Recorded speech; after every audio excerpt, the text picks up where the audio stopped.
Good morning बच्चों। आज हम पत्र लेखन विषय पर कुछ बातें जानेंगे। पत्र लेखन अपने भावों, विचारों, सूचनाओं और संदेशों को दूर दराज तक पहुंचाने के लिए आमतौर पर हम पत्रों का सहारा लेते हैं। पत्र अनेक प्रकार के होते हैं। विषय, संदर्भ, व्यक्ति और स्थिति के अनुसार हम अलग अलग प्रकार से पत्रों को लिखने का तरीका जानेंगे। सुविधा के लिए पत्रों को हम दो भागों में बांटते हैं। पहला अनौपचारिक पत्र, दूसरा औपचारिक पत्र। अनौपचारिक पत्र वो होते हैं जिसे हम अपने मित्र, रिश्तेदार, जिनसे हमारे नज़दीकी या घनिष्ठ संबंध हैं, उन्हें लिखते हैं। ये पत्र व्यक्तिगत पत्र भी कहलाते हैं। इन पत्रों की जो विषय वस्तु होती है वो हमारी निजी होती है, घरेलू होती है और इनका जो स्वरूप होता है वो हमारे संबंधों पर आधारित होता है।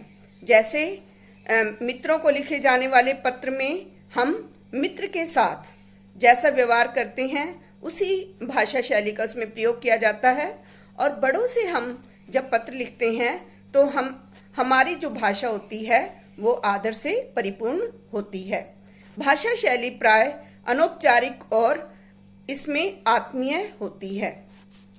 जब हम किसी बड़ों को, जैसे माता, पिता, चाचा, किसी बड़ों को हम पत्र लिखते हैं तो हम उन्हें आदर के साथ संबोधित करते हैं और उनके संबोधन में हम चरण स्पर्श लिखते हैं। जब हम अपने मित्रों को, अपने बराबर वाले भाई को, बड़े भाई को पत्र लिखते हैं तो हम उन्हें नमस्कार से संबोधित करते हैं। जब हम छोटों को, अपने अनुज को पत्र लिखते हैं तो हम उन्हें सप्रेम नमस्कार या सस्नेह करके संबोधित करते हैं। तो इस तरह से औपचारिक पत्रों का लिखने का और उसके संबोधन करने का अलग अलग तरीका होता है। अब आते हैं औपचारिक पत्र। औपचारिक पत्र सरकारी, अर्ध सरकारी और गैर सरकारी सभी स्तर पर जो पत्र लिखे जाते हैं उन्हें हम औपचारिक पत्र कहते हैं। इसमें व्यावसायिक, कार्यालयी और सामान्य जन व्यवहार से के संदर्भ में लिखे जाने वाले पत्र भी शामिल होते हैं। इन पत्रों में संक्षिप्तता, स्पष्टता और स्वतः पूर्णता की अपेक्षा की जाती है। कहने का मतलब ये है कि इन पत्रों को संक्षिप्त में लिखा जाता है, स्पष्ट भाषा में लिखा जाता है और ये आशा की जाती है कि जो हम बात कहना चाहते हैं वो पूर्णतः से स्पष्ट हो और पूरी हो। औपचारिक पत्रों के अंतर्गत दो प्रकार के पत्र आते हैं। एक सरकारी, अर्ध सरकारी और व्यावसायिक संदर्भ में लिखे जाने वाले पत्र। इन पत्रों की जो विषय वस्तु होती है वो प्रशासन, कार्यालय और कारोबार से संबंधित होती है। इनकी भाषा निश्चित सांचे में ढली होती है, यानी इनके लिए हम कहते हैं कि पैट लैंग्वेज का प्रयोग किया जाता है, यानी इनकी जो भाषा शैली होती है वो निश्चित होती है और इनका जो प्रारूप होता है वो भी निश्चित होता है। सरकारी कार्यालयों, बैंकों और व्यावसायिक संस्थानों द्वारा किया जाने वाला पत्र व्यवहार इस वर्ग के अंतर्गत आता है। विभिन्न पदों के लिए लिखे जाने वाले आवेदन भी इसी श्रेणी में आते हैं। दूसरा है सामान्य जीवन, व्यवहार तथा अन्य विशिष्ट संदर्भों में लिखे जाने वाले पत्र।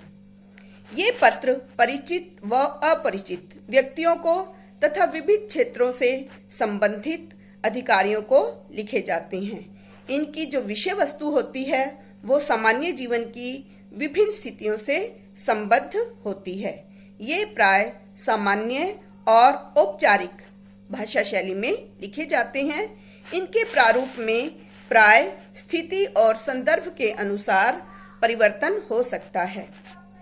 इनके अंतर्गत शुभकामना पत्र, बधाई पत्र, निमंत्रण पत्र, शोक संवेदना पत्र, पूछताछ पत्र, शिकायती पत्र, समस्या मूलक पत्र, संपादक के पत्र आदि इन पत्रों में शामिल किए जाते हैं।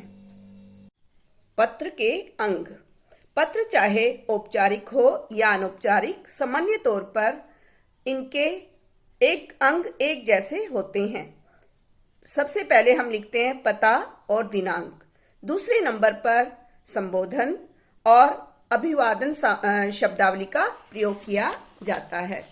और फिर हम पत्र की सामग्री लिखते हैं। जैसे संबोधन सामग्री में जैसे हमने मित्र को पत्र लिखा तो प्रिय मित्र, पिता माता या बड़ों को पत्र लिखा तो पूज्य पिताजी, पूज्य माताजी, आदरणीय चाचा जी। फिर नीचे संबोधन में सादर चरण स्पर्श, नमस्कार, सस्नेह प्रेम। तो इस तरह के संबोधन को हम औपचारिक पत्रों में, अनौपचारिक पत्रों में स्थान देते हैं। फिर पत्रों की सामग्री। इसके बाद बात आती है कि पत्र में हम क्या कहना चाहते हैं। वो बात हमें फिर उसमें फॉर्मेट में यानी पत्र की सामग्री में लिखनी होती है। और पत्र लिखने के बाद पत्र की समाप्ति। पत्र की समाप्ति में हम अपना परिचय देते हैं, अपने हस्ताक्षर कर सकते हैं। और यदि हम किसी संस्था को पत्र लिख रहे हैं तो भवदीय, प्रार्थी, निवेदक, इस तरह से हम उसे संबोधित करके यानी अपना पत्र समाप्त करते हैं। अब संबोधन और अभिवादन का, जैसे कि अभी आपको बताया कि आदरणीय जो हमारे बड़े होते हैं हम उन्हें आदर के साथ संबोधित करते हैं, आदरणीय और पूज्य कहकर। मित्रों को हम प्रिय मित्र कहकर, छोटों को प्रिय अनुज, प्रिय अग्रज, प्रिय अग्रजा, प्रिय अनुजा कहकर संबोधित करते हैं। और इस तरह से जो हमारे बराबर वाले होते हैं उन्हें हम नमस्कार करके संबोधित करते हैं।